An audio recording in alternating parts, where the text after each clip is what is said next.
It is my pleasure to welcome everyone to this webinar hosted by Urantia Association Education Committee. During the meeting, we ask you please mute yourself if you are not speaking to avoid disturbing background noises. If you want to speak, please raise your hand and unmute yourself. Please, we ask you please use the chat only for webinar related questions and use headphones if you can to improve sound quality and to reduce echo background noises when we are speaking. Please do not type when your microphone is not muted. The session will be recorded for future study purposes. The videos will be made available to the public in the Urantia Association YouTube channel. Turn off your camera if you do not like your image being used for records, and ask to speak off the record at any time when you do not want your say to be part of the videotape. This way, your part will be cut out of the video during editing. Today, we will have our friend Guy Perron presenting the theme True Religion. Guy has been a dedicated student of Urantia Book since 2000 and has since worked vigilantly and diligently to live and share its incomparable teachings in his daily life. Thank you, Guy. Are you very, very welcome. The session is yours. Thank you very much. Thank you. Thank you.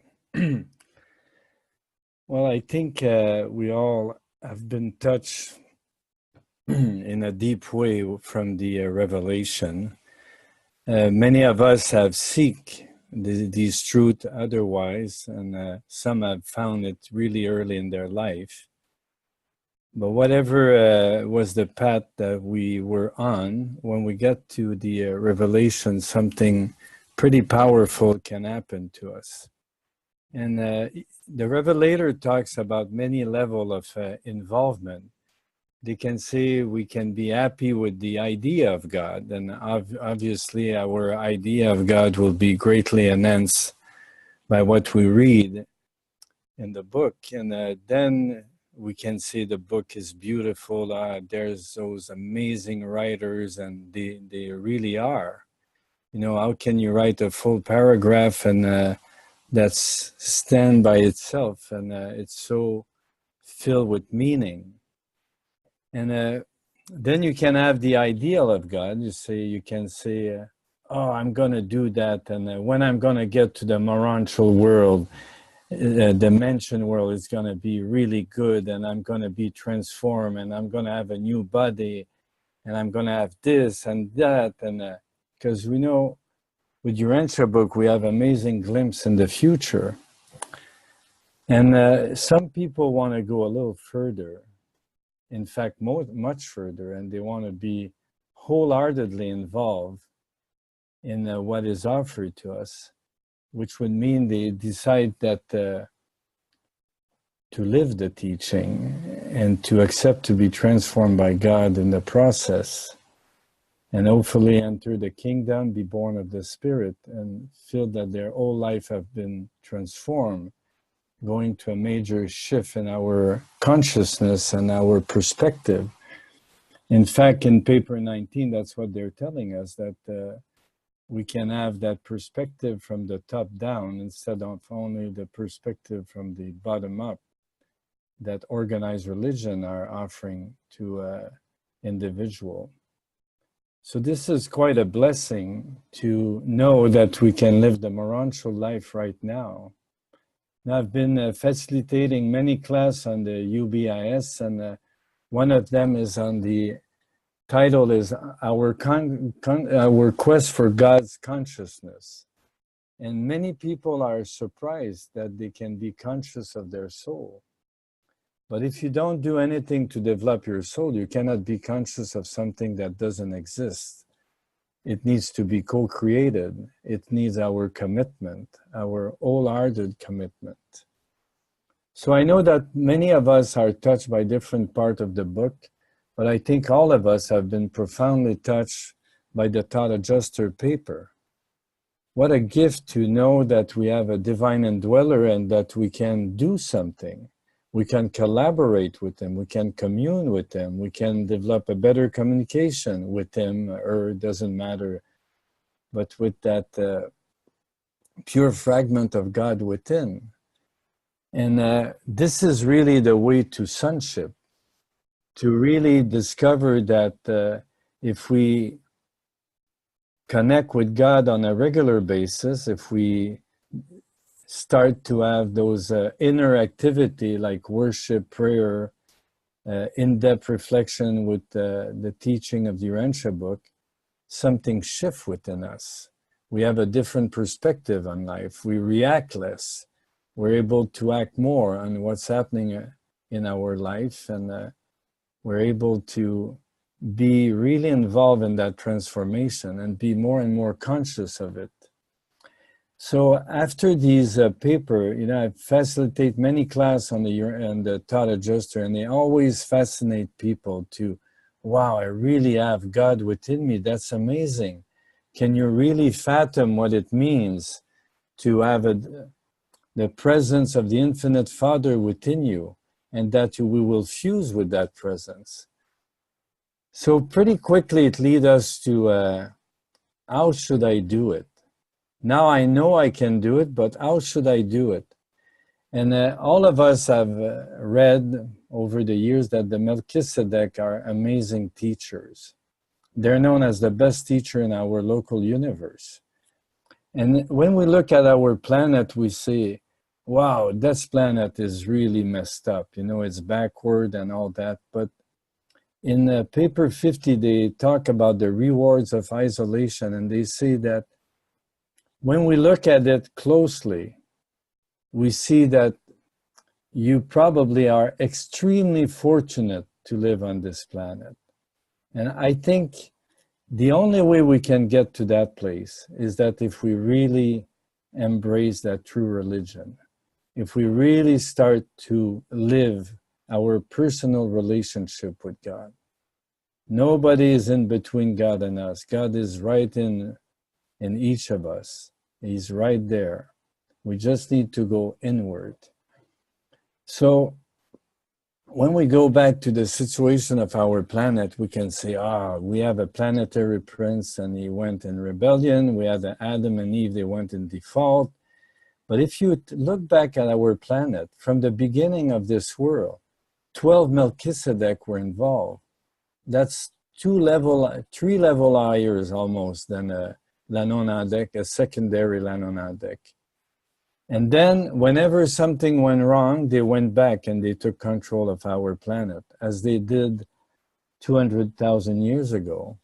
And again, when Adam and Eve went astray after only a few hundred years, they came back and they took control of that planet.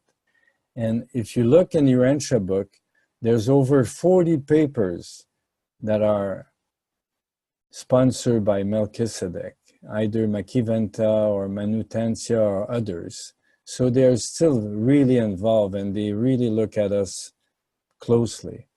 So what a gift to have those 5 papers on religion that has been given by a Melchizedek. And you know, I think all of us have been moved to, and when we read the first paper and we look at the end of paper 1, we read that this person, the divine counselor, knows whereof he speak. So I think we can say that of the Melchizedek when he talks about true religion. He really knows whereof he speaks.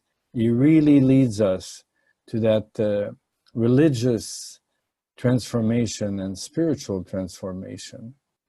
And if we go back to those paper, you know, paper 100, 101, 102, 103, it's pretty amazing how they built on you, how they give you a way, a very clear way to live God in your daily life. So thank you for joining us in that webinar on true religion. My way of doing usually is that I do workshops, so I hope you're gonna help me. I need all of you to work with me. I don't think I have the truth. I'm like you. I've discovered the truth and I do my best to live that truth. So all of us here have perspective on that truth, and especially the truth contained in those, especially the paper 100, 101, 102, 103. And I would be really curious to see what is your perspective on true religion. I personally felt that it was quite amazing. You know, I come from a Catholic background like Gaëtan. We were born in Quebec, and organized religion was rejected in a major way in the early 60s. And I thought it was pretty daring for the Revelator to talk about religion when that word in many places has such a bad reputation. But if we know the word religion, we know it comes from the Latin religare, which means to connect, to relate to. So this is a really good word. And it's another example of how the Revelator are really bringing new meaning to a word symbol. So true religion is really connected to our inner life. So if we want, I think it would be good that we start from inward, and that we go not only inward, but we go upward.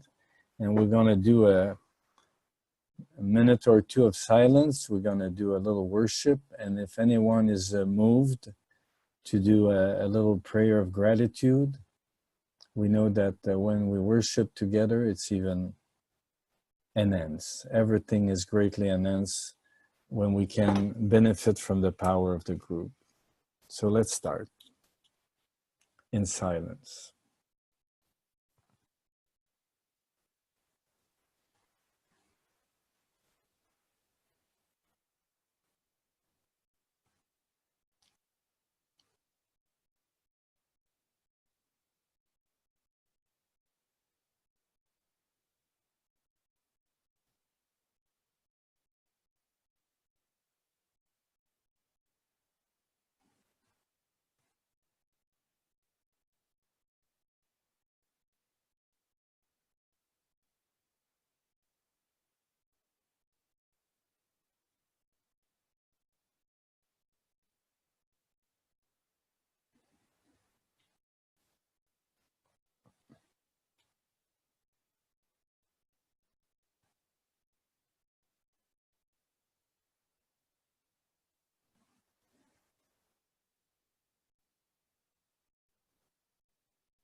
Thank you, Father. Thank you for indwelling each of us with your divine presence, making that true religious experience available to each of us, if we only dare to go within and to spend time with you in our divine appointments. Thank you for having that opportunity to do this right now at the beginning of this sharing that we will have in the union of our soul about this most important subject directly connected to our inner life and our desire to fuse with our thought adjuster. Thank you for blessing each participant here today and for blessing our work. And may all of us gain from the spiritual pearls of Father, and that we gain more wisdom that we can apply in our daily life. Thank you for all the members of the UIA that are working diligently to make these webinars available.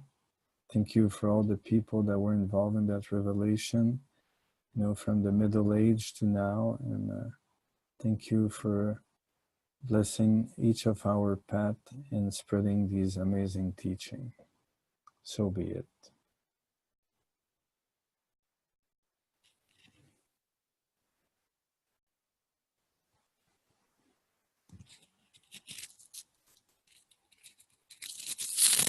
If anyone want to do a prayer too, please do so.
Thank you. So this is true religion. True religion requires an inner life, so that's good. That's a good beginning. We have two Gaetan now.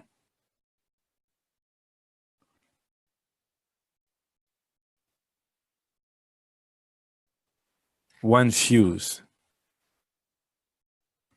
Wow, we are witnessing amazing things here today, ladies and gentlemen. Okay, so I would like to ask you a question. What is true religion for you? Who wants to start? Gaeta. No? Okay. Ed?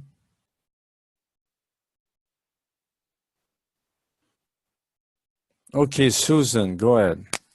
I'll just be very, very brief. True religion to me is anytime we're in partnership with God, and from the mundane to the spectacular, but it's a relationship, a one-on-one relationship, and then with that relationship, outpouring of allowing the thought adjuster to just kind of move through us, kind of being a conduit for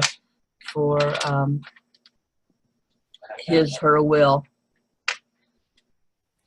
Thank you. You're welcome. Very good. Ed? I was muted there, but for me, true religion is really a simple situation. It's as we go through life, or as I go through life, when I feel that I'm connected to the spiritual hosts around me, and my mouth is really important, what comes in and out of it. To me, that's true religion. When I, as an individual, know that my connection is service to everyone else, that is my true religion. So there's something within and a manifestation without as well. Right. Thank you. Okay.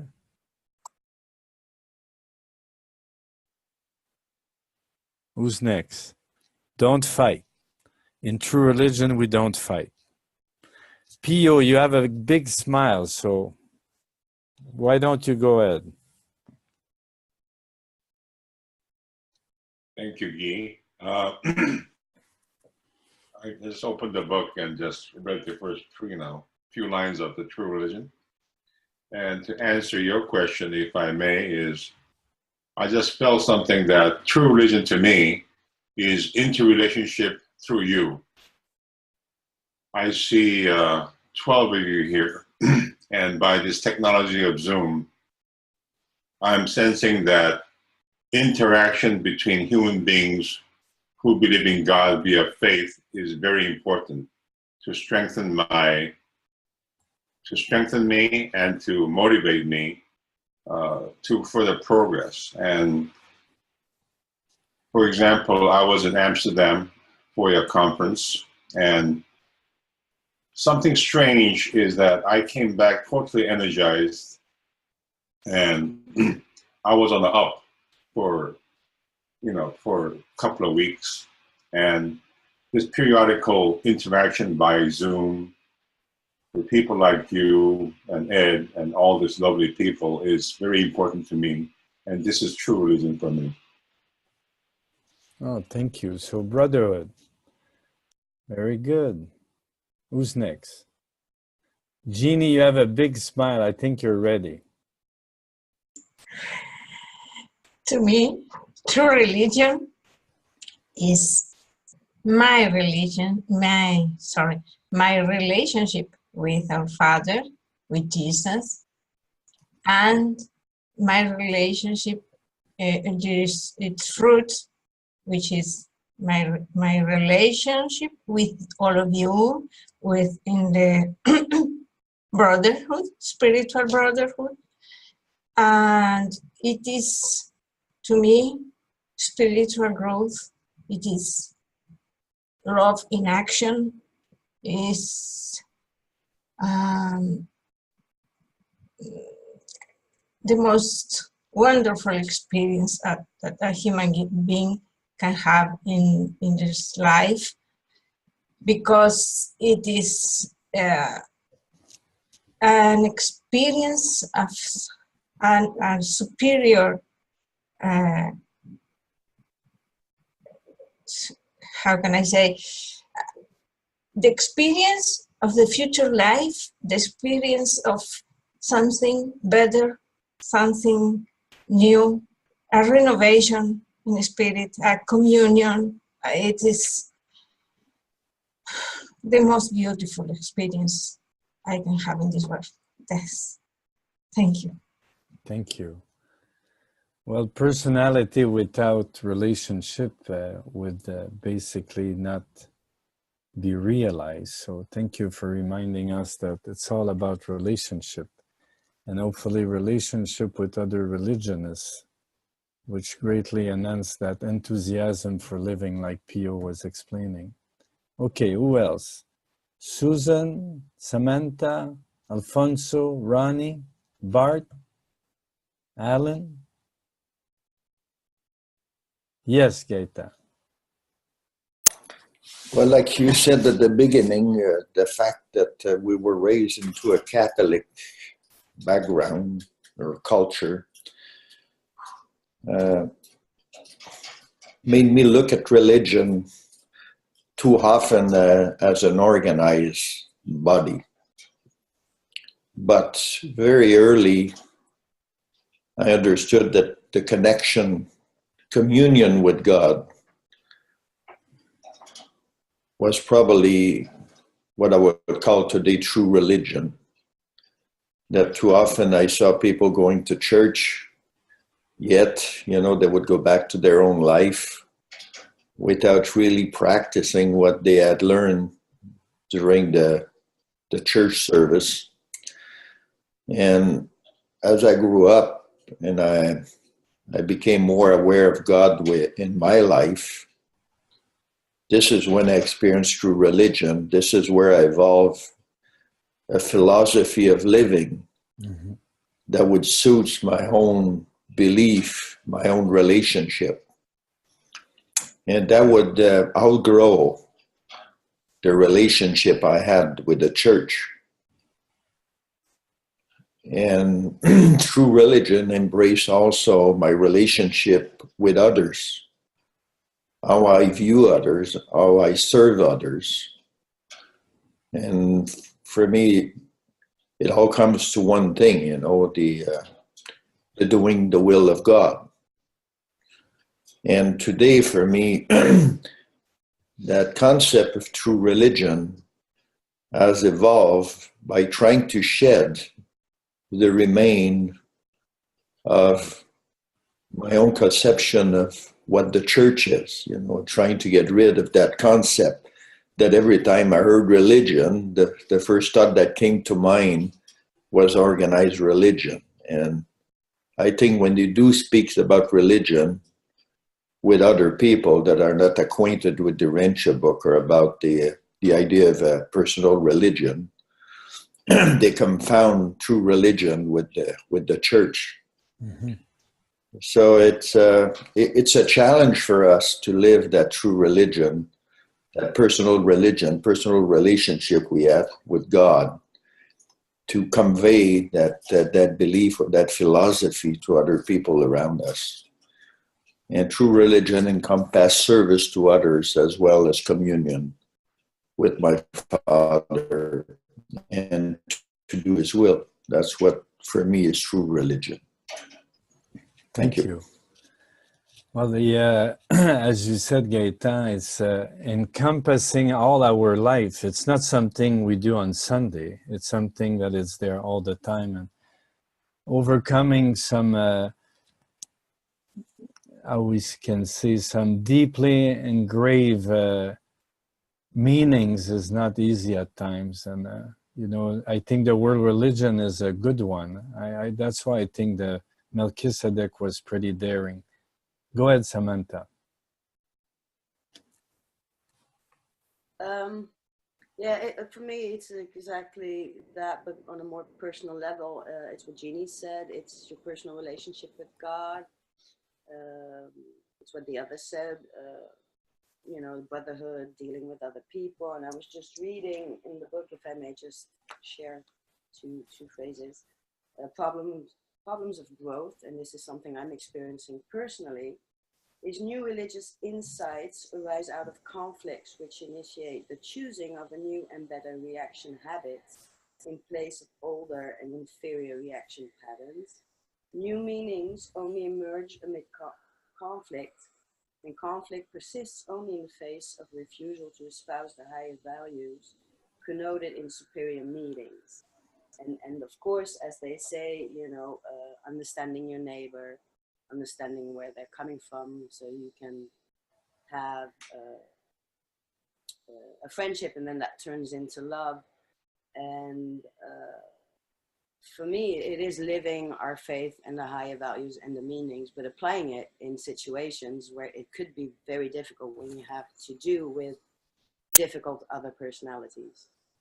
And so true religion for me is, when things are difficult, is trying to apply the higher values and change the way you react to certain situations, which is actually quite difficult, even though your mind knows what you should do. But as soon as you get into a more emotional state, or you're a bit less connected because you're not doing the work you should be doing on a daily basis, that's when you see how far you are into religion. So for me, yeah, it's a combination of all that. Thank you. Thank you. I think you all mentioned in a way or another how practical religion is, true religion is. And going back to what Gaëtan was saying, is that this whole concept of religion being an organization and even the church. But it's really interesting to shift our perspective and say, well, the church, the true church is within me. Hey, Ronnie, another Babylonian that is here. How are you? Good to see you. All right. Susan, Bard, Bennett, everybody's saying what is their perspective on true religion, sharing their perspective on true religion. So whoever's ready, go ahead, please. Yes, Alan. Alan and Bard. Well, to me, like everybody else said, it's personal. My relationship with God, but if I had to really put it down into just simplicity, it's really my faith. It's all about my faith. And like it says, you know, have you ever been going down the road or just walking or through the wood or just anything, anywhere, and just all of a sudden you experience something around you, you know that something's there and you feel it and you just know there's a God. I'm sure you've all had that experience one time or another, right? I know I have. I mean, I've had it driving down the road. I've had it riding a bicycle. I've had it playing my music. I just get this overwhelming feeling that there is no doubt in my mind whatsoever that there's God. And my faith in him can't be just halfway. I got to really trust him, not just have the faith, but then I got to trust him too. You know, having faith is one thing, but having that trust, I think that's what Jesus really had. He didn't just have the faith, he trusted him. No matter what was going on, he trusted him. And churches, as far as, you know, I don't go to many churches. I mean, Mindy does, but I don't, because I just can't sit there and listen to some of the things they say without wanting to get up and hit them in the head. with some of the stuff they say, you know. But to me, it's really all about faith and trusting God with all your heart, soul, mind, and body, just like Jesus said. And then to love my neighbor, you know, as he loved us. I'm a peace and love maniac. You know, I'm an old hippie. I believed in peace and love back then. I still do. And that is my religion. You know, and that's what I practice. Oh, thank you. A religious hippie, that's really good. Huh? Yeah. Yeah, very good. Thank you, Alan. Mandy, you want to share something? Well, I was just thinking that my first thought on the true religion was that it's my religion, you know, as so many people have said, you know, that it's our personal inner life. And then also I was thinking that it's really that striving on a continual daily basis to seek to better know God and to become more like him. That's it. Oh, thank you. You know, in 2015, I went for the first time to the Parliament of World Religion. Parliament, not only organized religion, but a parliament. So anyway, I was walking in with Richard Keeler, and I look at him and he looked at me and I say, do you know how many religion there is on this planet? Because, you know, they were claiming there were people from 80 different countries with 50 different faiths. And we kind of giggle, both of us, because we say, well, there's probably 7 billion religion on the planet, because it's all a personal experience. None of us live it the same way. We sure have embracing some teaching that brings us closer to certain religion as compared to others, but it's still a personal experience. And I think, Gaetan, you touch upon that when you said it leads you to a religious philosophy of living. And in paper 101 in chapter 7, section 7, they talk about the difference between a religious and a non-religious philosophy. And if you dare to think and act loyally, we can read that a little bit later. I think the next one was Bart. Thank you for sharing, by the way. Yes, there we go. Okay, it says in the book, I'm paraphrasing a bit, but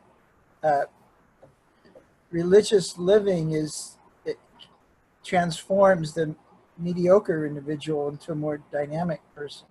So to me, it's, if you feel that you're living your life in accordance with God's will and you're providing service to others and you're dominated by faith and love, everything's working together. I know that it seems almost every day I get a little more insight into what my next move should be.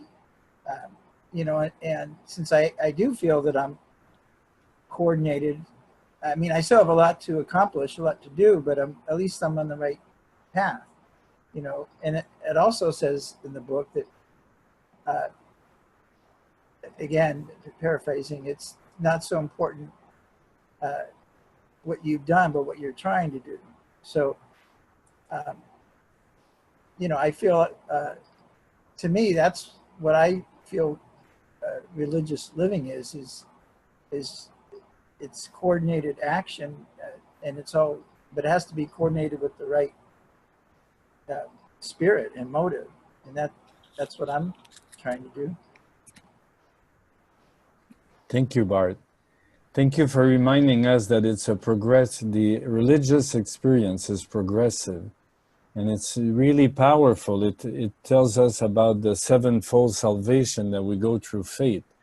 And when we pay attention to it, it gives us a really good insight of how God is progressively transforming us. So thank you for reminding us. And religious living is devoted living.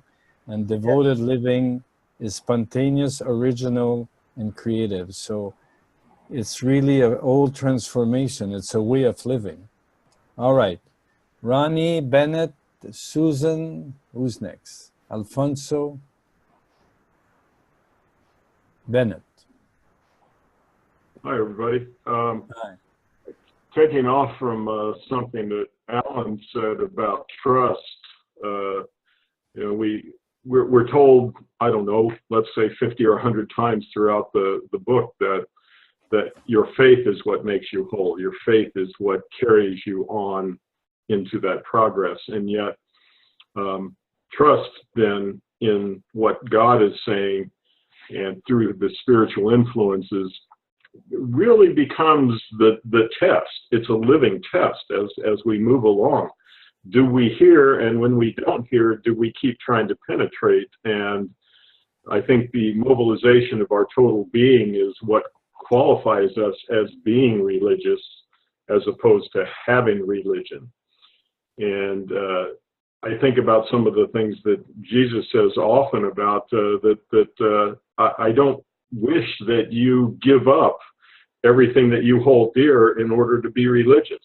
I'm paraphrasing again too, but it's that willingness, the intent, and then to take it into I think a more simple level is if you imagine your best friends and how you think about them and how you relate with them and how willing you are and how quickly you share with them.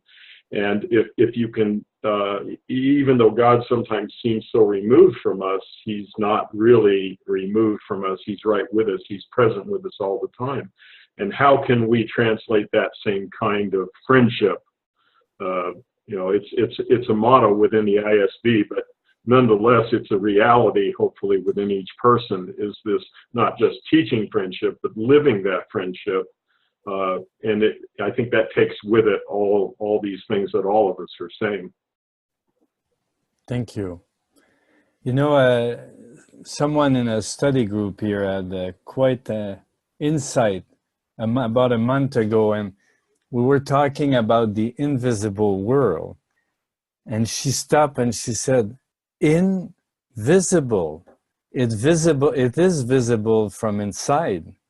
And I thought that was pretty interesting, because we talk a lot about the invisible world and, you know, the angels and things that, like, God is invisible, but if we go in, he's visible. And thank you for reminding us what Alan touched upon, the confiding trust. It's really interesting when you look at the fruits of the Spirit at the beginning. They're almost like something you cultivate within, in your inner life. And at the end of the book, they all have an adjective add to it. And if you pay attention, faith is not mentioned in the fruits of the Spirit when Jesus did his second to last apparition.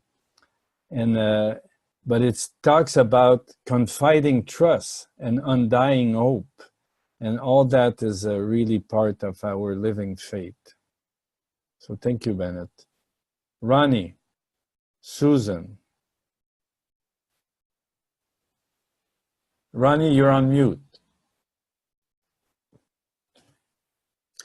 I can't think of anything to say. I mean, I'm still reading and listening to the audiobook on, I think I'm on up to paper 6 right now. So I just wanted to learn more by listening to other people and get their perspective on what is true religion. Wow, that's pretty amazing. You're on paper 6 and you went to Amsterdam. Yes, yes. I mean, something happened within for sure. I feel that this trip to the international conference was a big milestone, and since I've come back, I've had a different perspective on my life. I feel like I have more trust, and I'm not as fearful as I used to be. More trusting that my life is that God's in charge of my life. Well, we're learning from you, because that's, like Bennett just wrote, that's trust and that's true religion. Thank you, Ronnie. Susan and Alfonso.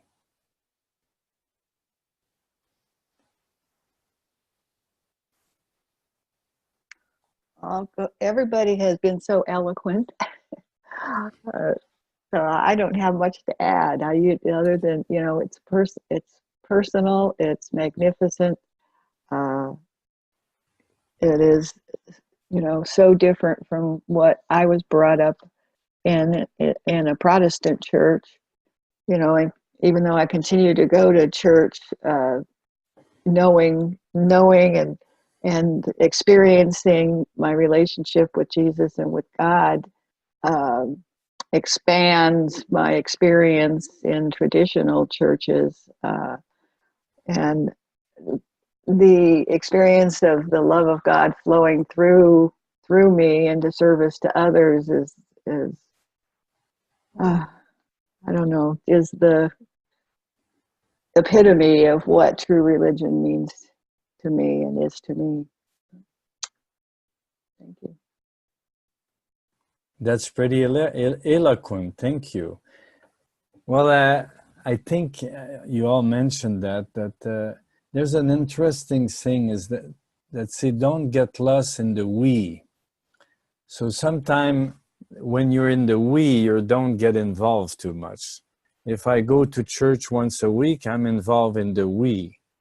But the I then is important. I know the ego has a bad rep right now for quite a few years, but nevertheless, that I that is really root in the soul, in our expanding soul, is good.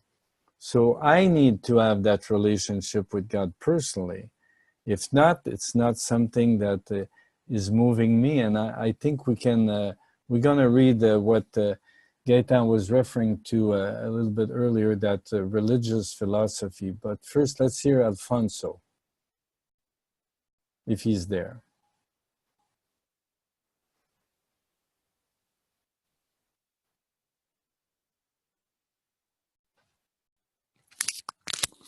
Alfonso. Okay. All right, let me share the screen. Hello? Go ahead, Alfonso. You hear me? Yes. Okay, I'm not familiar with, I'm listening to my cell phone. I just don't know how to operate it. But I'm very happy to be here listening to all of you and learning from you. And I want to express my what I think about true religion is something that that you believe, and that is something that you trust, that is that is the truth. And the only way you can see that is that whatever you do will transform you, as well as your surrounders, you know, to whom you were, whoever direct the action of the, you know, loving and serving. For me, that's serving others through religion. And you know, I'm just like all of most of us were raised on the Catholic faith, and I can see the difference, you know, between going to church and to be in a certain religion and practice your religion. There's a lot of difference. So for me, there's just serve, you know. For me, true religion is serving others, and whatever you can, just serve others. And that's what I like about that, because it makes me feel good, and I know that it makes other people feel good about it, you know. And that's what I just can tell you for now. But that I'm very happy that that I can be here participating, and I thank you for letting me express my opinion. Well, thank you for teaching us. Where are you from, Alfonso? I'm from Mexico, from Monterrey, Mexico, but I've lived in the United States for the last 45 years. Okay. And there's one thing that being there is no Spanish-speaking study groups around here, so I was forced to read in English, and that I found out that it was good for me, because now I can express myself. Oops, you touched the wrong button, Alfonso. Able to express myself more fluid reading the book in English. Wow, that's pretty good. And for me, it's a miracle. Very good. All right, thank you. All right, who wants to read this passage here?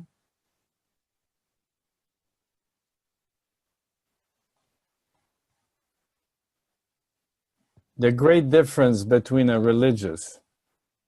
Bennett, you want to read that?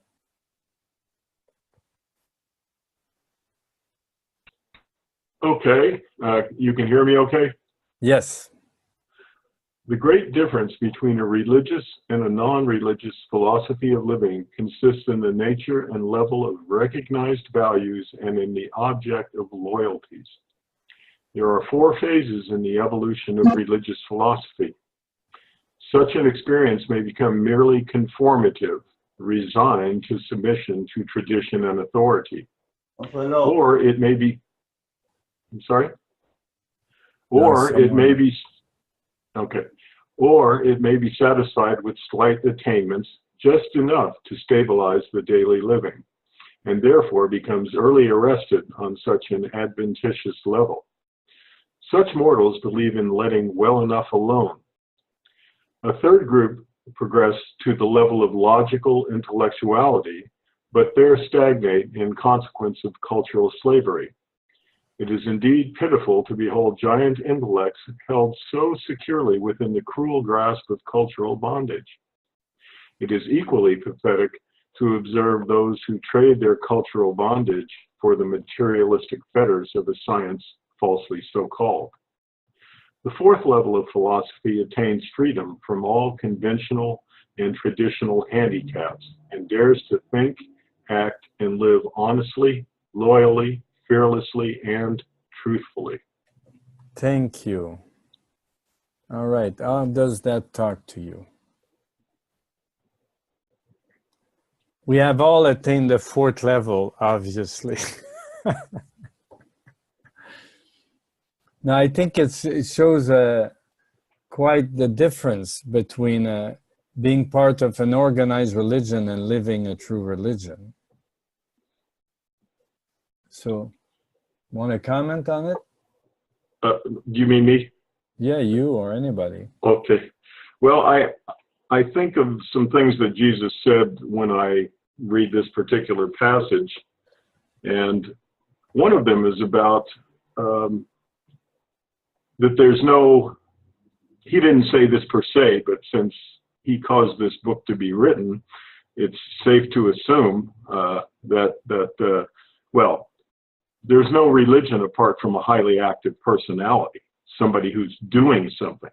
Now that may be service, that may be something in the quest, that may be study, that may be, you know, discussion with one's friends or participation in a group like this, but nevertheless, remaining active, because it's in that action that we see, that we learn the things that we wouldn't learn if we weren't in that activity. Does that make sense? Absolutely. You don't know that you aren't getting it until you are doing the things that get it, and hopefully you distinguish between those two actions and spend more time with the active side of it. And the other thing that comes to mind, perhaps it is directly related, perhaps not, but since I noticed this well-hidden quote in the, I believe his discourses on religion, he says, essentially, and it may not be right in that, but it's in that part of the book. He says, essentially, I didn't come to represent God to the group or to the nation. I came as the representative of God to the individual, to foster your personal involvement with God, your personal relationship, your personal religion. And what an earth-shaking statement that is when you start to ponder.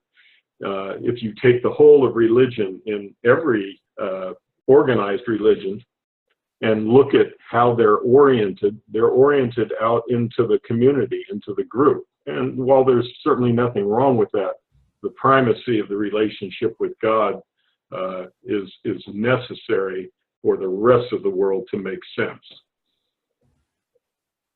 Thank you. Any other comments about daring to live, think, and live truthfully, loyally? Alan. Yeah, I was thinking earlier too, you know, how many times it tells us how true religion, true spiritual living should be alive. You know, and in this here, you got three types that are in bondage and slavery. They think the way they're taught to think, the way they think they're supposed to think. And in this last one here, you become a free thinker. You think the way you want to think. And real religion is alive. I mean, it's not stagnant, no dogma, no creeds, none of that stuff. It tells us real religion does not have any of that. Real religion is alive and experiencing. You got to experience this stuff. You can't just sit back and let somebody tell you about it. And that's what I was talking about earlier. Is sometimes when I get out and things happen, and I actually experience God. I actually do experience God Himself. I feel Him. And you know, we gotta, what does it say? The fourth level of philosophy attains freedom from all conventional and traditional handicaps and dares to think, act, and live honestly, loyally, fearlessly, and truthfully. You know, I gotta have the courage to think for myself. Mm-hmm. But you know, I would look at, commune with God, get Him to help me. But I can't let these other religions and stuff dominate me. Or culture. Or culture, or any of that.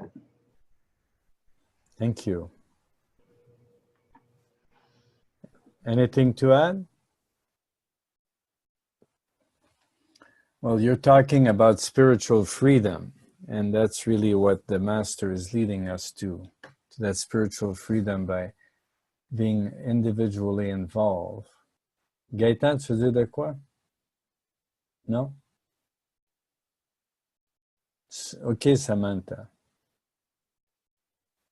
Well, we all know it's a process of growth, and but I think you have truly attained true religion, because the words just jumped at me. Once you can live fearlessly and truthfully, in the sense that it says a little bit in paper 100,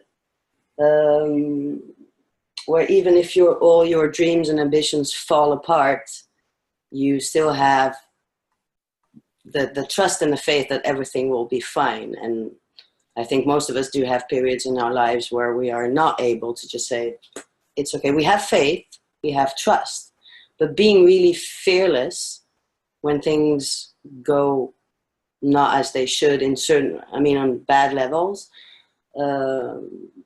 I think once we can, and some people might live that way, I think that is the true religion once you get to that level. And these, of course, are steps, and they're different for everyone, and some get there quicker than others.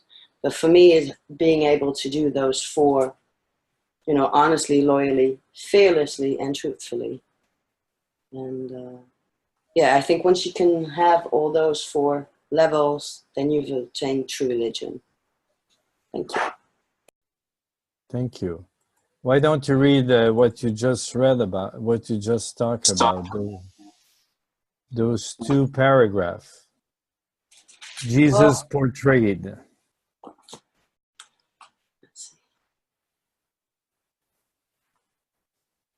Jesus portrayed the profound surety of the God-knowing mortal when he said, "To a God-knowing kingdom believer, what does it matter if all things earthly crash? Temporal securities are vulnerable, but spiritual sureties are impregnable. When the flood of ties of human adversity, selfishness, cruelty, hate, malice, and jealousy beat about the mortal soul, you may rest in the assurance that there is one inner bastion, the citadel of the spirit, which is absolutely unseizable. At least this is true of every human being who has dedicated the keeping of his soul to the indwelling spirit of the eternal God." Do I continue? Yeah, one more. Okay. After such spiritual attainment, whether secured by gradual growth or specific crisis, there occurs a new orientation of personality, as well as the development of a new standard of values. Such spirit-born individuals are so remotivated in life that they can calmly stand by while their fondest ambitions perish and the keenest hopes crash. They positively know that such catastrophes are but the redirecting catalysms which wreck one's temporal creations preliminary to the rearing of a more noble and enduring realities of a new and more sublime level of universe attainment. Exactly. Well, that's pretty powerful. It's nice when you read it and say yes, but when it happens to you, there was a joke. It's a neighbor call and say, "Oh, someone got his car rubbed on the corner," and the guy say, "Well, too bad, And then it said it's a white Honda. It's my car. So, how do you react when it happens to you? That would be a good question. That's pretty powerful, those catastrophe that are redirecting cataclysm, which wreck one's temporal creation, preliminary to rearing of the more noble and enduring realities. How do you feel about that? Ed? Well, I have a story about that, what Samantha just read. In 1970, I'd been in an automobile wreck, and I was recuperating in bed, and this other individual was in this little hippie hut, was reading this big blue book. And he said to me, I said to him, what are you reading, WL? He says, oh, here. And he says, I'm going to lunch. You can look at it while I'm gone. Well, he didn't come back for a couple of years, but anyway, I opened the book, and my page, I think it was page 1096 or 1097, yes. And it's what Samantha just read. So I'm taking, this is a personal experience with me. Here I'm laying in bed. You know, I've been alive. I'm a certain age in life. I've wasted my life. I haven't been of service to other people. I've all this and all that. And I'm going through this, and I'm reading this, and I'm thinking, my gosh, what have I been doing with my life? So the reason I mentioned this to you, what a tremendous awakening that was to me after reading those 2 or 3 paragraphs. Not from the front of the book or the last of the book, but just starting out right there. And it was just a transforming, I was just transformed instantly. I knew I had the revelation. I knew I was on my track and everything else. And I wanted to add that to what Samantha read. Thank you. Wow, thank you. Thank you for sharing. What a gift. Anybody would like to share something? Yes, Wigeta. I would say that the prerequisite to all of this is faith. When we do have faith, it helps us acquire those higher perspective, because we're looking for higher meaning when something bad is happening to us, or we go through a different phase in our life. But for some of us, we don't exactly go through all those big time in our life where we have an accident, or we lose everything, or someone very close to us dies, you know, like a kid, you know, if you're a father or a mother, you know, or you have, you just learned you have cancer or something, or you just lose your job, or your house burned down. But I remember reading one book that really, for me, was the expression of this type of living, is the story of Viktor Frankl when he was in these Nazi camps, you know, Germany. And all his family died, you know, went to the burner while they were, you know, killed, his wife. And he was saying that one night the German had them standing outside in the snow, you know, like a very freezing rain, no socks in their shoes and just pajamas, hungry and late at night, and they would insult them and beat them up. And he was standing there, and he really, when you read this account of this, he felt that there's nothing they could do that would take him down, because he found solace and peace in his own spirit, you know, in his own mind. That's where he touched God. And I remember when I read that, I just cried, you know, because it was so profound, that experience that he's had, that truly this was the citadel of the spirit that we're talking about. And I remember when I read that, I said, geez, I wish I would go through that, you know, that same, not that same experience, not being in one of those camps. Mm-hmm. But, you know, be there in that same state of mind.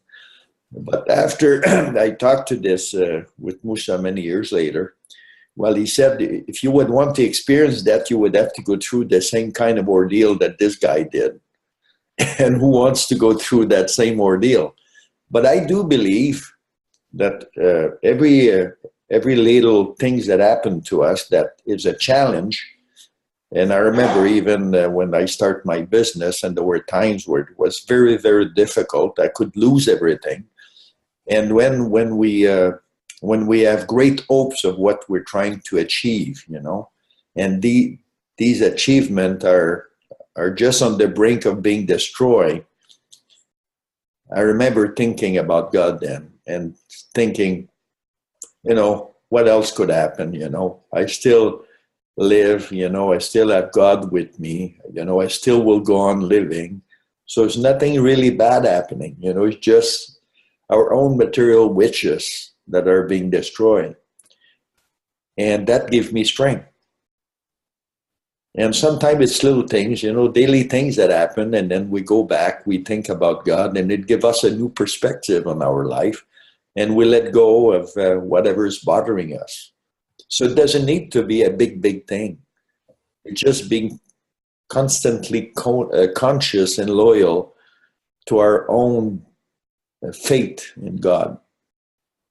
And I think that, this what does it. It's not for everyone to go through very challenging experience in life. Not everyone will have an accident like head.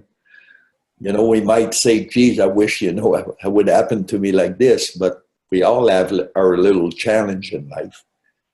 Could be a divorce, could be anything.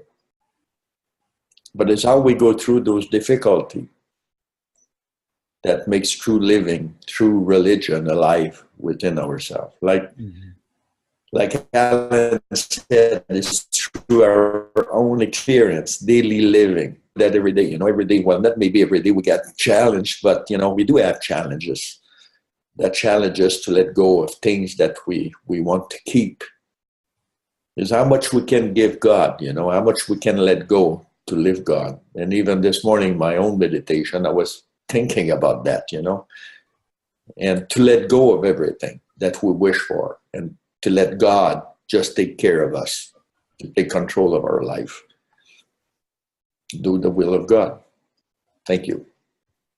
Thank you, Gaetan. Anybody would like to? Samantha?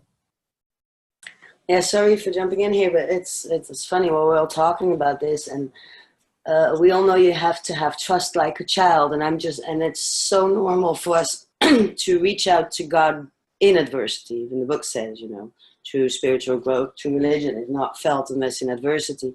But at the same time, I have this beautiful image of the way, if we're lucky enough, most of us, to have had a father that was somewhat present, in the sense that you've experienced the complete trust that you had as a child. I know that with my dad, when I was very little, you reach out, it's like you're drowning, but your dad is going to save you. And I just, had this image, which, like I said, it's logical that as human beings that we turn more to him when things go bad. And that's when hopefully we progress and then have this change of mind, in the sense, like Gaetan said, where you can feel like it's going to be okay.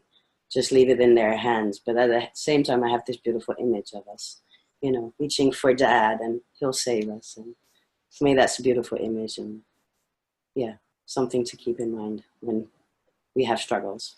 So thank you for that, Gaetan. Thank you. Well, going back to what Gaetan was saying about letting go more and more and trust, those are powerful elements. And it's interesting because, they talk to people in a general way. Say, if you would engage in effective prayer, but if you bring that to the personal experience, my personal religion, then you say, if I engage in effective prayer, I bear in mind, I qualify as a potent prayer by sincerely and courageously facing. So I integrate the teaching. I possess cosmic. But look at that one, the number 3, it's really powerful, and I think it's quite in tune with what Gaetan was sharing. I surrender every wish of my mind and every craving of my soul to the transforming embrace of spiritual growth. That's pretty powerful, because you can have a lot of craving in your soul at times. How does it talk to you?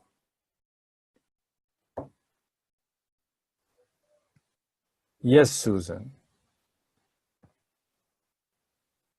Well, this has been a really interesting journey for me recently on this.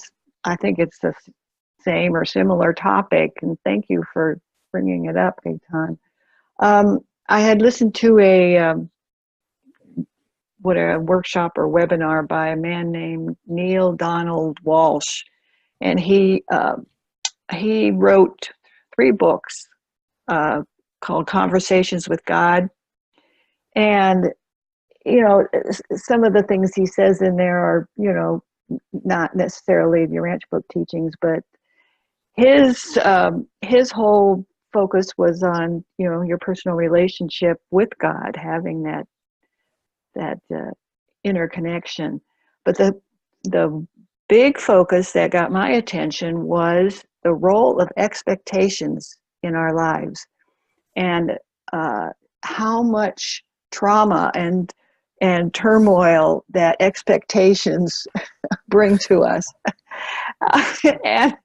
And I started looking around at, you know, friends and myself, and you know, the problems they were having or I was having, and the role that expectations played in that was phenomenal. It's like, you know, yeah, and I've read these words in the Urantia book, you know, so many times, but for some reason that word really brought it home to me.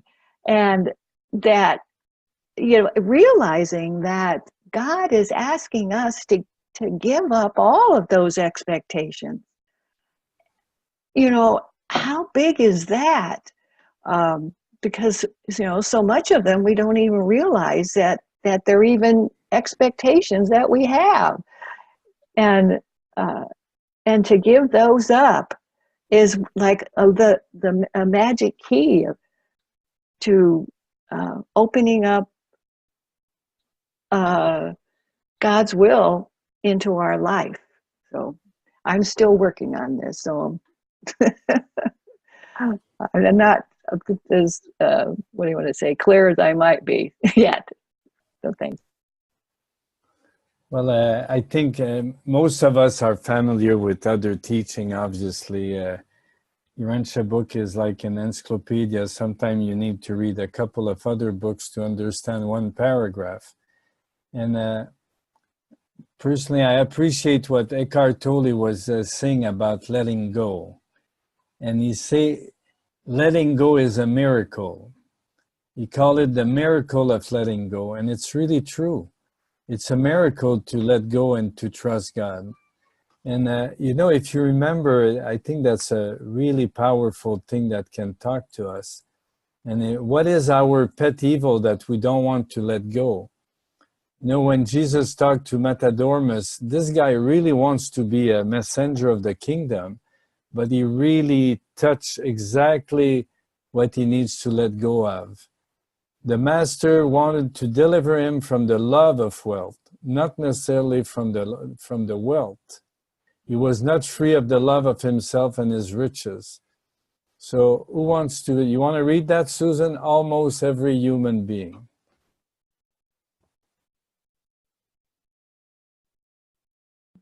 Almost every human being has some one thing which is held onto as a pet evil, and which the entrance into the kingdom of heaven requires as a part of the price of admission.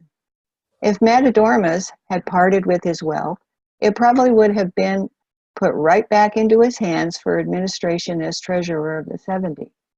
For later on, after the establishment of the church at Jerusalem, he did obey the master's injunction, although it was then too late to enjoy membership in the 70. And he became the treasurer of the Jerusalem church, of which James, the Lord's brother in the flesh, was the head. So what is our pet evil? You don't need to answer. If you want, it's good. But if you don't want, it's okay. But letting go is really powerful, really. And as Gaetan said, it's like a process. You know, maybe for Viktor Frankl, it happened in one night in a moment of the deep stress. But letting go is a powerful thing to do. You know, I really appreciate that practice of non-attachment. I don't know if you heard about that, but it's really powerful. And in fact, to love, you need to practice non-attachment, because when you love from a human perspective, you have expectation, like you were saying, Susan. You want other people to love you as much or maybe more in return. But we know that the channel of love doesn't work like that, of true love. You know, it comes from the adjuster to us and then to others and go back to the Supreme. So I remember one night I was in Texas and there was a man there. He was really attached to everything. He had a private jet, so you can imagine that he likes his toys. And I talk about non-attachment, and he became really angry. See, it's impossible to love if you're not attached to someone. And I say, okay, if that's the way you think. But he was really arguing, especially after a couple of glass of wine. So I let go and say, well, he will get it one day. But how do you practice that non-attachment? That's really powerful in experiencing our true religion, isn't it? Yes, Alan. Well, my pet evil was alcoholism for 25 years. And we're taught the same thing in AA, pretty much, that the Urantia Book talks about. We have the saying on the wall, let go and let God. Because when I first walked into the rooms, there was no way I was ever going to be able to quit. I didn't know how to live without drinking. I didn't know how.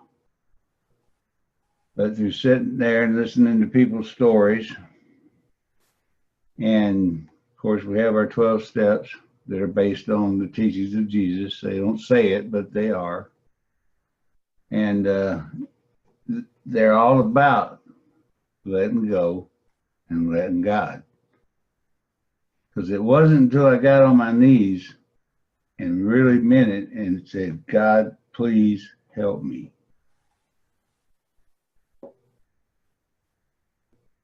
It started, and I didn't drink again for 5 years. Now, I did go back out, but I came back after 5 years, and now I haven't had a drink in 12 years. But I know I could have never done that on my own. She couldn't get me sober. Nobody could get me sober.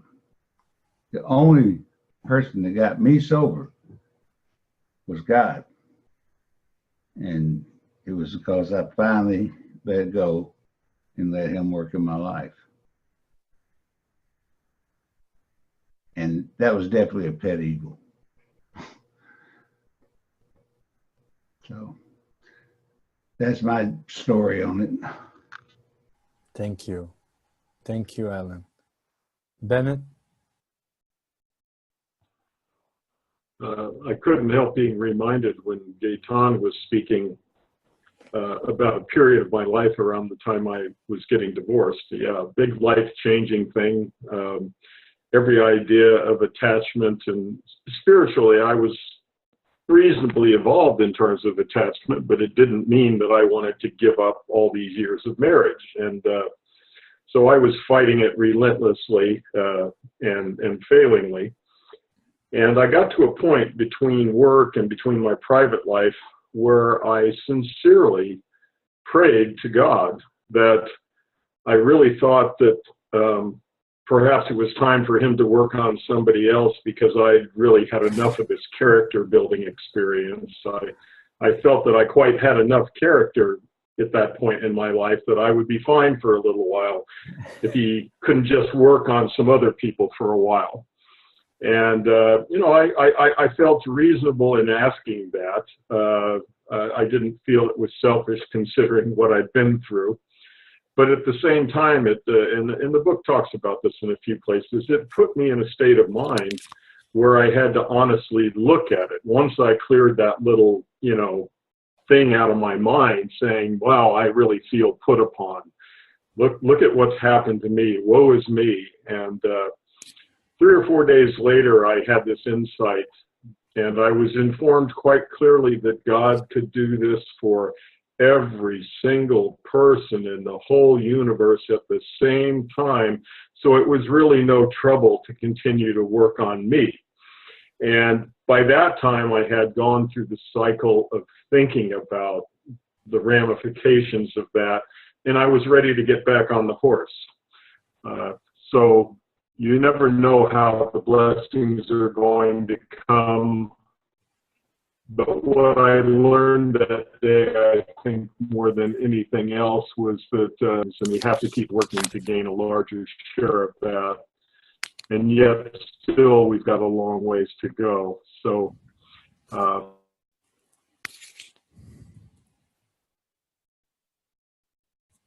oops. He froze. Bart? Yes. I found a section of the book that I think is apropos. I have the expectation of happiness. Yeah. I found something that I wanted to, just like one paragraph I wanted to read, but I want to make sure. And I think Bennett, he has a problem with his internet connection. So go ahead. And when he come back, he can finish.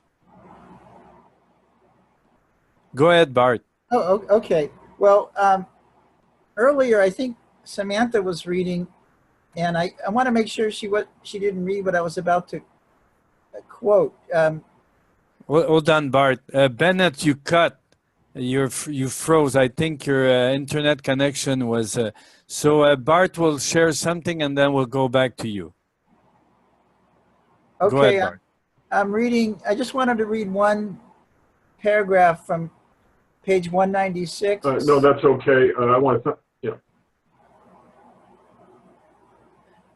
All right. And I don't think that this was read earlier, but I did get distracted a little earlier. But it says, in Concepts of Supreme Value, religion is not a technique for attaining a static and blissful peace of mind. It is an impulse for organizing the soul for dynamic service. It is the enlistment of the totality of selfhood in the loyal service of loving God and serving man.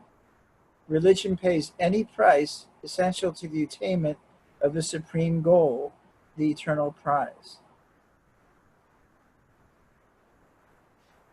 Thank you. Thank you. What a great quote. Bye, Bennett. Do you want to finish what you were saying before you leave? He has to go to work. Where did I cut off at? It cut at that God was testing you too much and you want him to let go of you, and then you realized 3 days after that it was a good thing, but then it cut. Okay. Well, that's really most of it, but just the realization, I think that in taking that moment to look honestly at my position, I became more receptive to what God had to say, and it was no longer such a big deal that I had to work through these things, because in point of fact, we'll all be working through things for a long, long time, and we'll all reach thresholds, and we'll get some rest and some jubilation, and then we'll get back into the grind. So with that, I say thank you to everybody. Appreciate sharing your time. Thank you, Bennett. It reminds us of the quote about letting go of selfishness. Thank you. Yeah. Yep. Yeah. Thank you. Good work with God. Bart, do you want to go back to your quote that religion will pay any price? Yes. Well, I mean, that's it really makes it pretty clear here. I mean, religion pays any price essential to the attainment of the supreme goal, the eternal prize. So again, it says religion is not a technique for attaining a static and blissful peace of mind. It's an impulse for organizing the soul for dynamic service. So, you know, it's saying there, hey, we've got to serve man. The loyal service of loving God and serving man. So we have to be active. We have to serve man. We have to love God, and you have to do it in your totality of selfhood, it says. So when you become that dynamic, you're really where you need to be in that and this isn't in the book. Well, elsewhere in the book it says, you know, that you should think, I'm paraphrasing, that you should think beyond just salvation for yourself. That's a little bit selfish.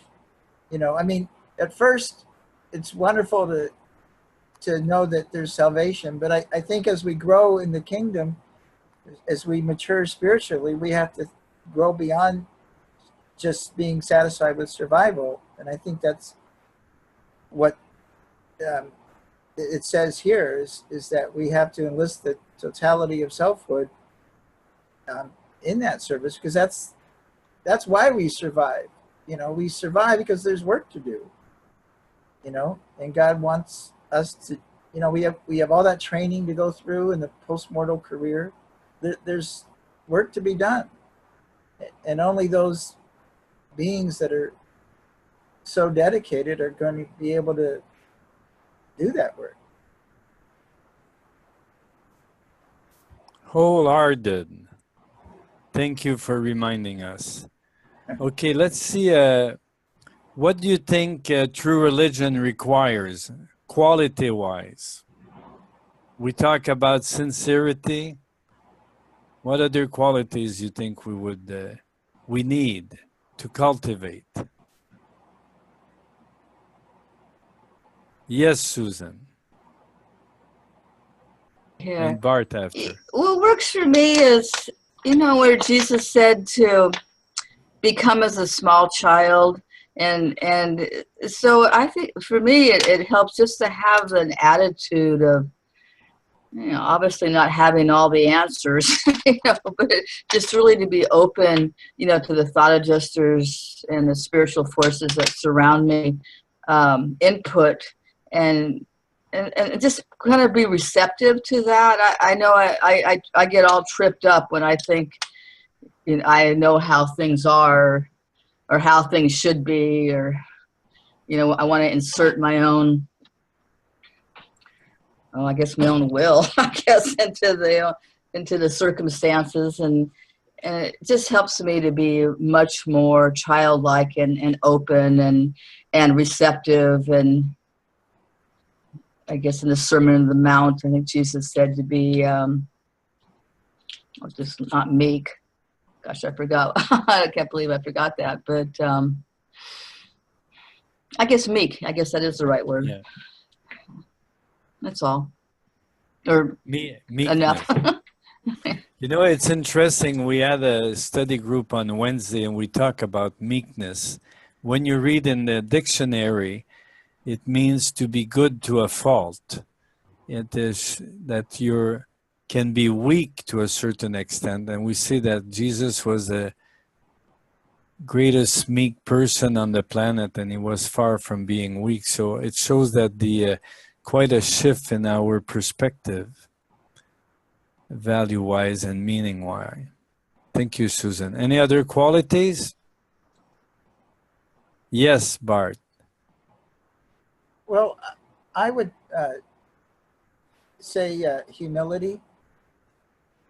You remember, I think it was in the Adam and Eve papers where the natives were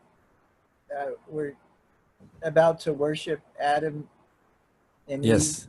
Eve, and I think it was Adam that said, "See that you do it not." You know, we're you know, it's not our kingdom; it's God's kingdom. We're you know, we're sons and daughters of God, to be sure, but we're not more than that. You know, we're you know, we're trying to do God's will because God created this, you know, the universes and everything. So I think humility, at least for me, it, you know, keeps me just you know, working and headed in the right path every day, and there's no sense of ego or anything like that. There's just work to be done. Thank you. So you want to read that? The soil essential.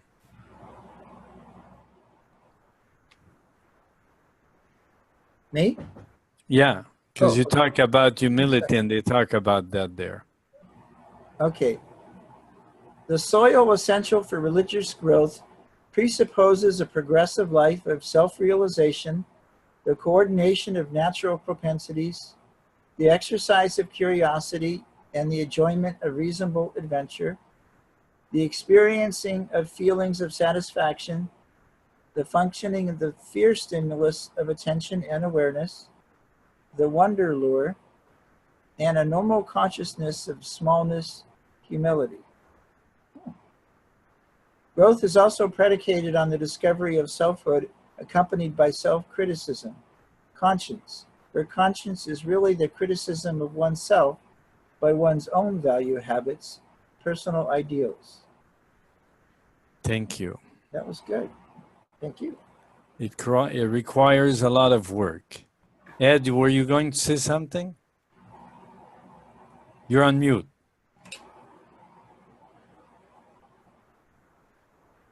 No, excuse me, I was just rubbing my face, but I'll have to do this like this. I thought you were rubbing your pet evil right here. Yeah. Okay, that's good. I have a lot to say, but we'll wait a little while, okay? Okay, all right. Go ahead, Gaetan. Well, in light of what was just read by Bart, you know, self-criticism of one's own self-consciousness of oneself and self-criticism as compared to our own ideal. I kind of go back to what Alan said earlier on, you know, when he wanted to get rid of alcoholism. I remember in a time in my life in fact, I still remember the year and nearly the night that it happened in 1987. I was sitting alone by myself and just looking at the ideals I had in my life and realizing that where I was not exactly where I wanted to be. And the years were going by, and I suddenly realized, you know, that I really needed to do something to put my life in order. And I guess, you know, when we want to truly be with God, or I don't know where we get, I guess the thought adjuster puts in our minds some of those ideals, that by looking back at ourselves, self-criticism, but at the same time, you need humility to be able to do that. If you think you're already there and you don't need anything to change, well, then it won't happen. But at the same time, when you self-realize that there's so many things that you need to change in your life, that you wonder how you can do it by yourself. And so this is when I remember praying really sincerely that, God, I need you. I cannot do this by myself. And I think when we are truly sincere in our own prayer, and we have tried everything we could, and that was not sufficient, then prayer got answered. And I remember it didn't take long, about, I think, 20 minutes. And a friend of mine called me, and he says, he didn't say exactly, I'm there to help you, but this is what he was there for. He says, I need to be with you, and then we'll go to that meeting. And I remember this is when I went to my first AA meeting at that time. And so this is how God operates, and you know, and today, you know, I don't drink anymore. I don't take any booze. I don't take any drugs, because at that time I was, you know, in that place in my life where, well, I was doing all these kinds of things. So it tells, I think we need faith, but also a lot of humility to look at where we are and to look at the ideals that we set in our life. and realize that we need God to attain those level of idealism, at least those ideal. So this is my own experience with that. Thank you. Thank you, Gaetan. You know, I think humor is really helpful. When you can have a good laugh about yourself, that really helps. And when you look at things now from before, I look at my life before and I laugh. It's like, wow, it's like a big cloud, not a big cloud of jet setting and things like that. And it's really interesting. Like that transformation makes us look at things like, we have one guy in our study group. He's really funny. We talk about, you know, the fourth level of philosophy and things like that. And he say, really? Am I really there? He always asks this question, really? So when we look back sometime, we say, really? That's what was happening? Really? Wow. What a blessing to have been transformed, whatever it requires for that to happen. So who's Mr. Infinix Note 2? A midwayer? Would that be a name for a midwayer? No. Note 2 is more Samsung. Okay. Pio, you want to share something? Well, I don't know why you picked on me, but I was just thinking, boy, you got a long way to go.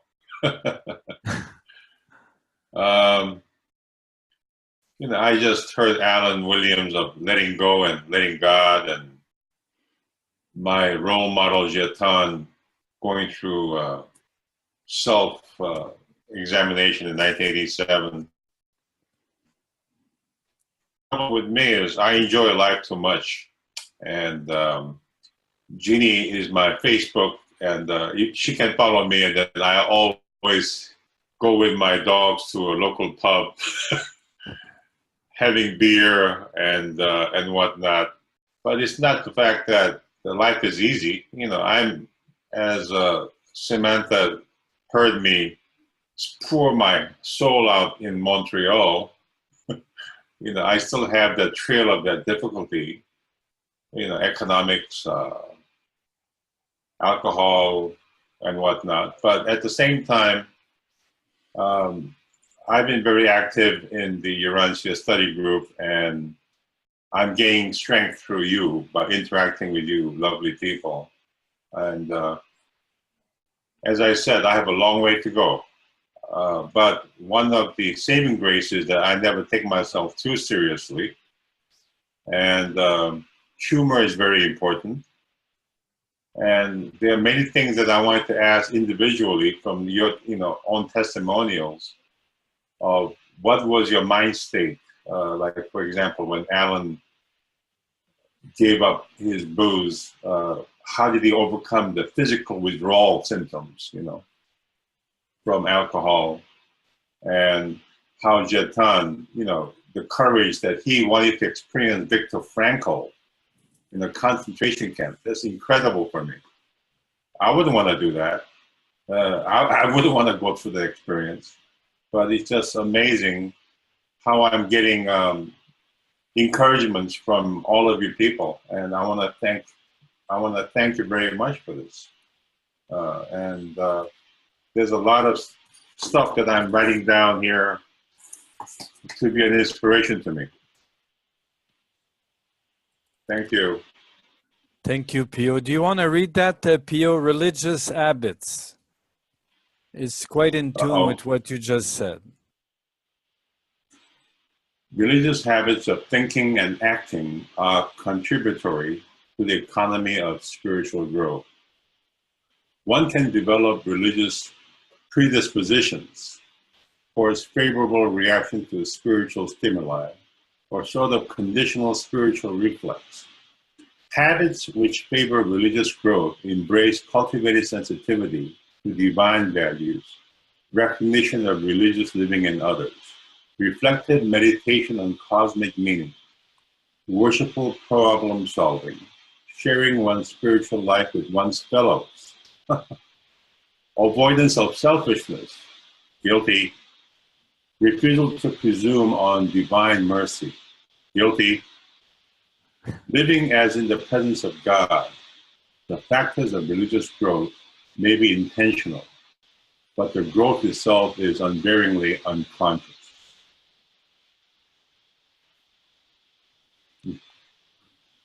Well, many people see the Urantia book as conceptual. I see it as very practical. This is really morantial food for our soul. And we are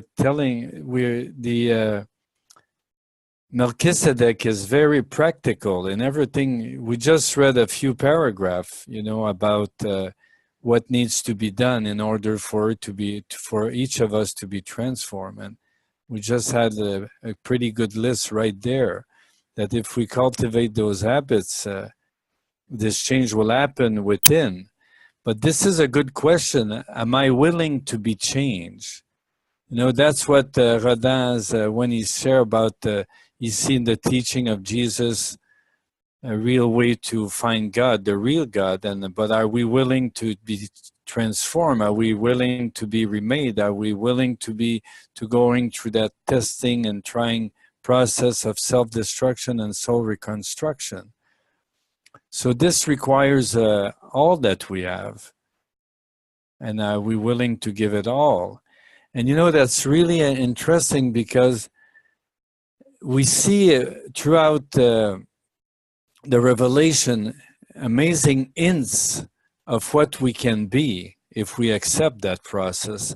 And I think one of them is, are you on the page number?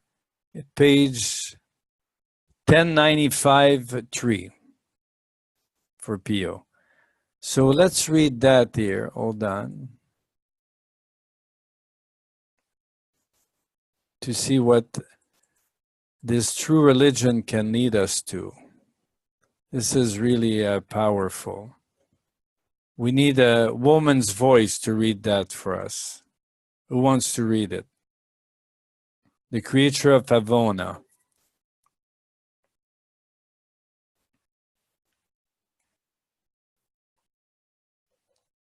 I'll read. Okay, go ahead. The creatures of Havona are naturally brave, but they are not courageous in the human sense. They are innately kind and considerate, but hardly altruistic in the human way. They are expectant of a pleasant future, but not hopeful in the exquisite manner of the trusting mortal of the uncertain evolutionary spheres. They have faith in the stability of the universe, but they are utter strangers to that saving faith whereby mortal man climbs from the status of an animal up to the portals of paradise. They love the truth, but they know nothing of its soul-saving qualities. They are idealists, but they were born that way. They are wholly ignorant of the ecstasy of becoming such by exhilarating choice. They are loyal, but they have never experienced the thrill of wholehearted and intelligent devotion to duty in the face of temptation to default.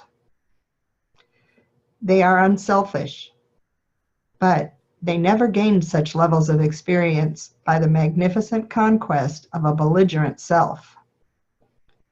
They enjoy pleasure, but they do not comprehend the sweetness of the pleasure escape from the pain potential. Thank you. How does it talk to you?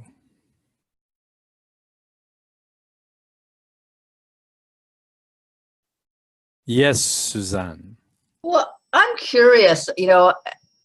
Within myself, I hear often actually this belligerent self, and I'm wondering, do you all other people here feel that belligerent self? I always feel like I'm going to get to a spiritual, or I'm going to love God so much that the belligerent self is just going to fade away. But in my life, it really hasn't, and I don't pay as much attention to it as much anymore. But I'm just curious if other people in themselves feel the belligerent self also. Yes, Samantha. Please explain belligerent exactly, because I think I know what it means, but I'm not sure. The belligerent self. Feisty. Well, for me, it's kind of ever present. Unfortunately, it just always is cropping its head up. And it's, well, I think, Samantha, we're going to read this other quote, and I think it explains really well that belligerent element. You want to read it? Is unselfishness. Is unselfishness, the spirit of self-forgetfulness, desirable? Then must mortal man live face to face with the incessant clamoring of an inescapable self for recognition and honor. Man could not dynamically choose the divine life if there were no self-life to forsake. Man could never lay saving hold on righteousness if there were no potential evil to exalt and differentiate the good by contrast. Incessant clamoring of the inescapable self for recognition and honor. I think that's pretty belligerent.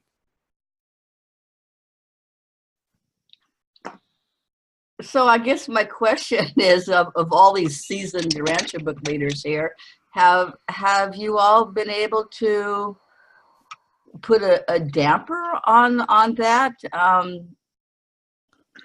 Because it takes a few years.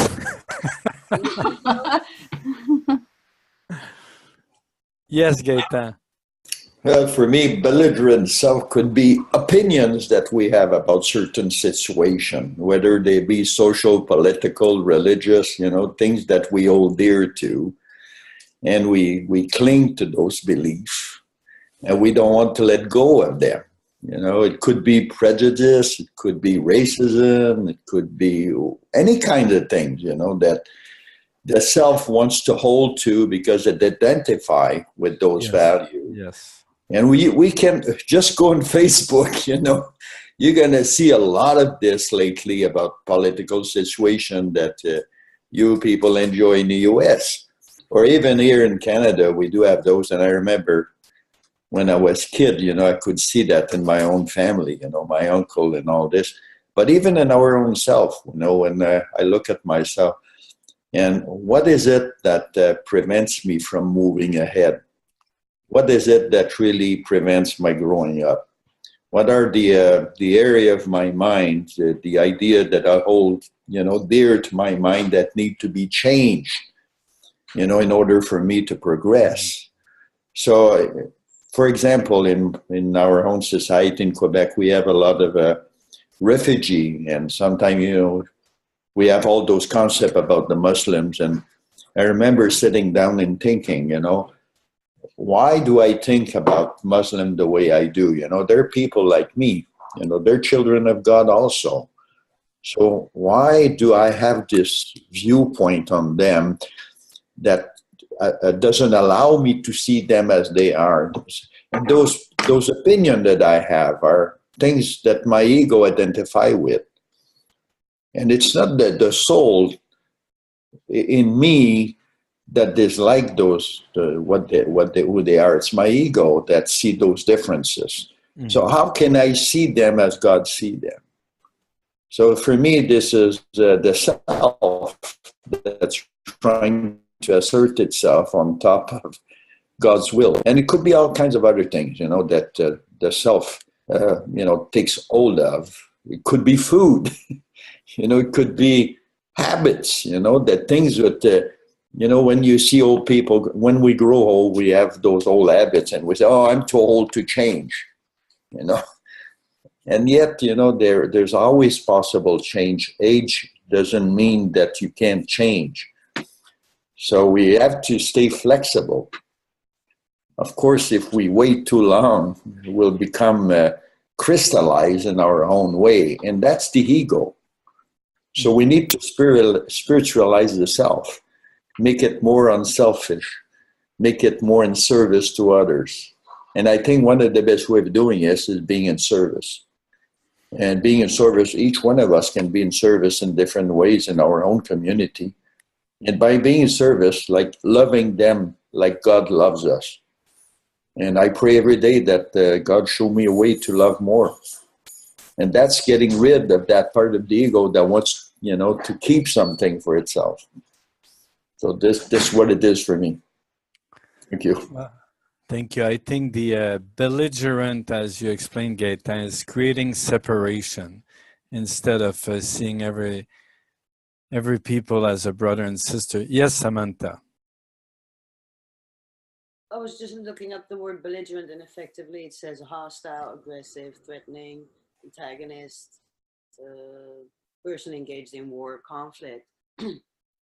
But so I think that would depend on the character of the person. Some people are more like that than others. But when we talk about the ego, I think we all have a certain degree of the ego present, which is, I think, the hardest struggle we have in attaining the level of true religion, is where ego has no place, coming back to expectations and dreams and hopes of, human levels. So I think, it depends what we are talking about. I'm not a belligerent, I don't have a belligerent character, but I do have a big ego, in the sense of wanting to be seen, heard, which Well, goes that's honest. So in that sense, my ego can play up in wanting to be loved and liked by people. So I think it all depends on the person and the character of the person. Some people are more belligerent than others, for true. Well, I found something. Yes, Ronnie, go ahead. And then Pio, and then Ed. Well, I was going to say, back to that passage that was read, it seems like what they're trying to say is we don't realize what we have. We have the, there are people on this other planet, but they're loyal, but they don't know that, they won't know the temptation to give up that loyalty in face of a temptation. And so we can enjoy the fact that we are devoted, and that we know what we have. We can choose to stay loyal because we know what we're going to gain as a result of resisting that temptation. And the other qualities that these other beings have, that they don't know what it's like to have the difference beyond loyalty or devotion or whatever else was talked about. So I think they're trying to bring attention to, we are a unique creatures on this planet because we can resist, or we can choose a certain quality that we want to behave. Yeah, that's very good. Thank you, Ronnie. I think it's good to have a goal in mind. Pio. And then Ed. You're on mute. Okay. Getting back to Suzanne's question about doesn't anybody feel belligerent and whatnot, I personally believe that's a trait of America. And I really believe there's a purpose of why the Fifth Epochal Revolution, the book, was introduced in Midwest America. Freedom and free thinking is an innate American virtue. And I think there was a reason why this book was published here. And in getting back to Samantha's ego, we all have strong egos. I am especially, I have a very strong ego. And I just wanted to share with you, I was at Guy Perron's workshop in Amsterdam, and there was a Dutch gentleman, Winston Lucassen. We became fast friends, and we are brothers now. And after that conference, we stayed together for a few more days with the young youth adults. And he shared with me a new mantra that he wrote 2 books on. And it was based on the Hawaii tradition of Ho'oponopono. And the mantra is 4. It says, no matter what, I'm sorry. Please forgive me. Thank you, and I love you. And he shared that with me, and he's going to publish that. It's already in Dutch on the web, but he's going to translate that. And the 4 words really work for me because unconditionally, I'm saying, I'm sorry for my ego. Please forgive me for forgetting you. I want to thank you for all you did despite my ego and my ignorance. And I love you. And from a God's perspective, those 4 words seem to, if I was God, those Havana creatures are very boring. They are guileless, they're like minions, you know. Oh, we love you. Yes, yes, you know. I mean, he would be bored to death. And I truly believe that when we, by self-convolution, we say, Lord, it's not me, it's all about you, he would be so happy. And I just wanted to share that because from an American perspective, even though I'm an Asian American, I grew up with the era of John Wayne, self-survival, you know, you work hard, you get your money, you know, and then we'll be generous and all that. But when Winston shared those 4 words, even with my wife, when she has a migraine headache, I'll say, I'm sorry for your migraine. And I apologize for your headache. And I thank you for tolerating me, and I love you. She had nothing to say. You know, she started laughing, you know. And that's what I wanted to share with you. And that's one of the benefits I got from attending Amsterdam and meeting all of you people. And Guy, you're always be signing up for you in the future. And that's where I met Winston, my brother, my spiritual brother. And I want to say, I'm sorry if I, you know, offended you. I apologize, and I thank you, and I love you. That's my new mantra. Thank you. That's a really powerful technique indeed. Thank you for sharing, Pio. Ed? Okay, quickly, I don't know if anyone here can remember Chick Montgomery. I suppose many of you can. He wrote a little cartoon once in a journal, and the dangers of self-examination, where you get so critical with yourself that you just become crushed.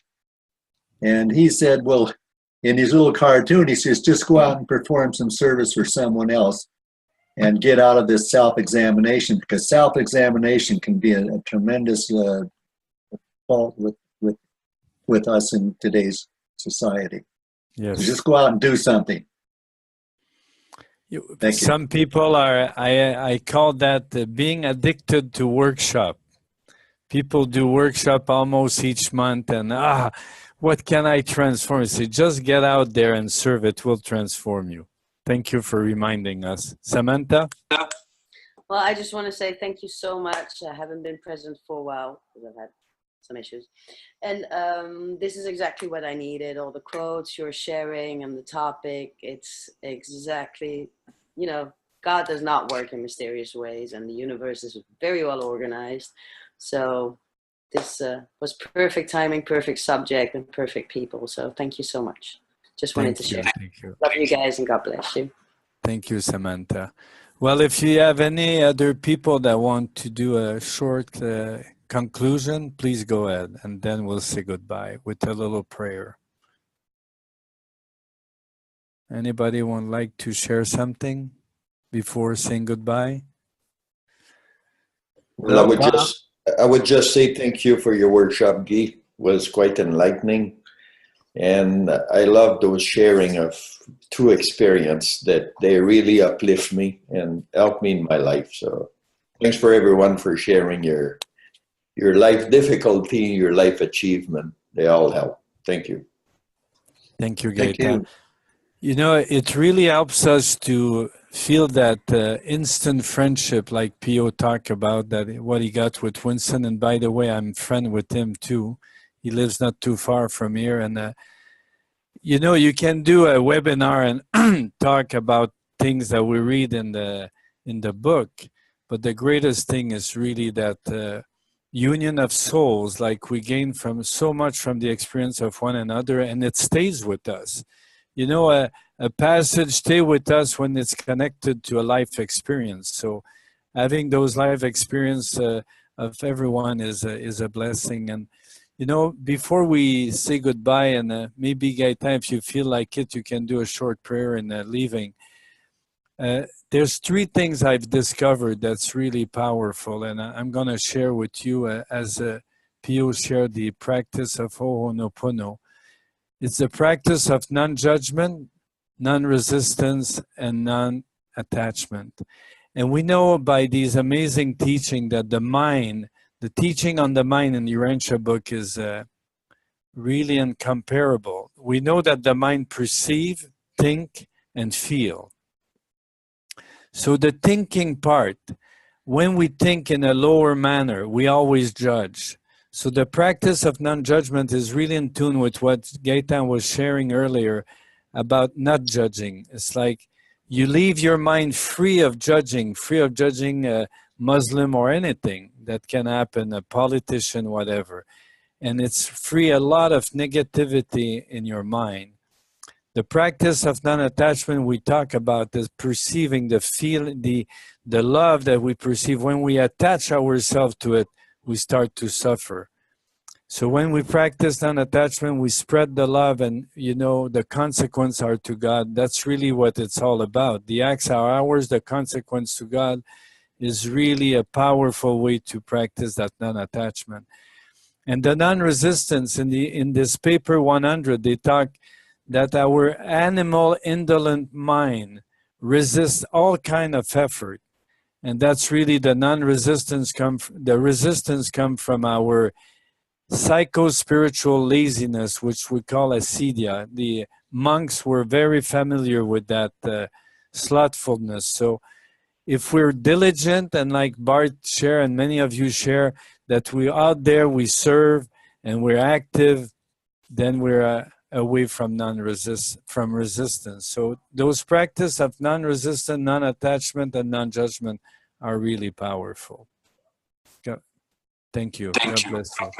Thank you, Guy, for your wisdom and sharing. Thank you. Gaëtan, you want to do a short prayer before we leave? I'll do a short one. Okay. So thank you, Father, for having brought us together. Thank you for all the challenge in our life that make us grow. Thank you for this subject of true religion. May your help to us help us achieve in our life this growth so essential to live daily this religion that we hold as our own religion, as our private religion, and be an example to everyone around us to live the same, their own religion as we live ours. Thank you for the courage you give us. Thank you for the wisdom. And thank you for giving us this opportunity. Thank you, Father. Amen. So be it. Thank you. Thank you, Jeannie and Samantha, for organizing these webinar. Thank you, Pio. Thank you, Alan and Wanda. Thank you, Susan, Ronnie, Bart, Susan, Alfonso. Thank you, everyone.